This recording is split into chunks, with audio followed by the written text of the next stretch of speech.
తిక్కలోడు తీర్థానికి వెళ్తే ఎక్కదిగా 7 ఏళ్ళు పట్టిందంటారు. ట్రంప్ అనేటటువంటి తిక్కల మనిషితో ఒక బాధ. ఓ రకంగా భారతదేశపు పర్సెప్షన్లో చూస్తే ట్రంప్ మంచోడు, ఉపయోగపడతాడు భారత విదేశాంగ విధానానికి, భారత రక్షణ విధానానికి.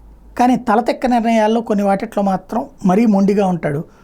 అది ఇప్పుడు చైనాని బాగా భయపెడుతోంది. తాను అధికారంలోకి రాగానే చేస్తాను అన్నటువంటిది టారిఫ్లు పెంచుతానని. చైనా వాడి తయారు చేసుకున్నటువంటి వస్తువుల్లో 3 వంతులు అమ్ముకునేది అమెరికాలోనే, కెనడా వాడికి 3 వంతులు అమ్ముకునేది అమెరికాలోనే.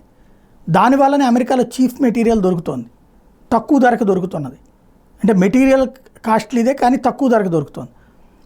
అయితే ఇప్పుడు అలాగా దానివల్ల అమెరికన్ వ్యాపార సంస్థల లాభాలు లాగుండా ఉన్నాయి. అమెరికన్ వ్యాపార సంస్థల సరుకులు కొంటలేదనేసి అవి పెరగాలంటే వీటి మీద రేట్లు ఎక్కువ వేసి, పన్నులు ఎక్కువ వేసేసి తద్వారా దెబ్బతీస్తానని ముందే చెప్పుకొచ్చాడు. కెనడా మీద 25% వేస్తాను, చైనా మీద 10% వేస్తాను.